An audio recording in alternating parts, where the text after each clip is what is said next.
జనసేన అధినేత ఆంధ్రప్రదేశ్ ఉప ముఖ్యమంత్రి పవన్ కళ్యాణ్ ఇప్పటికే రాజ్యసభ అంశంపై ఒక నిర్ణయం తీసుకున్నారా?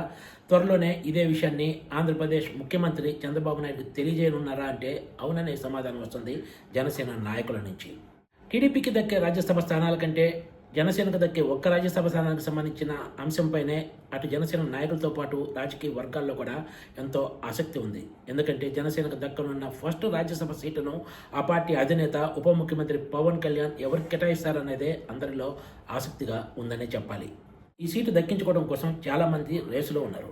అయితే విజయవాడకు చెందిన పారిశ్రామికవేత్త లింగమనేని రమేష్ పేరు ముందు నుంచి పెద్ద ఎత్తున ప్రచారంలో ఉన్న సంగతి తెలిసిందే. ఆ తర్వాత మరో పారిశ్రామికవేత్త బండారు నరసింహారావు కూడా రంగంలోకి వచ్చారు. ఆయనతో పాటు టాలీవుడ్కు చెందిన ప్రముఖ నిర్మాతతో పాటు మరో రియల్ ఎస్టేట్ అధినేత కూడా జనసేన నుంచి రాజ్యసభ సీటు దక్కించుకునే ప్రయత్నాలు చేసినట్లు ఆ పార్టీ వర్గాలు చెబుతున్నాయి.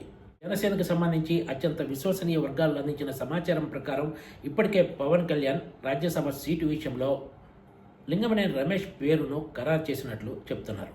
ఎన్ని విమర్శలు వచ్చినా కూడా ఆయన ఈ విషయంలో వెనక్కి తగ్గకూడదని నిర్ణయం తీసుకున్నట్లు ఆ పార్టీ వర్గాలు వెల్లడించాయి. దీని వెనుక చాలా కారణాలే ఉన్నాయని, పార్టీ గెలుపు ఓటములతో సంబంధం లేకుండా లింగమనేని రమేష్ గత 15 సంవత్సరాలకు పైగా పవన్ కళ్యాణ్ వెన్నంటి ఉన్నారనేది ఆ పార్టీ నాయకులు చెబుతున్న మాట. ఇప్పుడు రాజ్యసభ సీటు రేసులోకి వచ్చిన పారిశ్రామికవేత్త బండారు నరసింహారావు జనసేన అధికారంలోకి వచ్చిన తర్వాతే పవన్ కళ్యాణ్ తోటి తన సంబంధాలను కొనసాగిస్తూ వస్తున్నారని కూడా ఆ పార్టీ నాయకులు వ్యాఖ్యానిస్తున్నారు.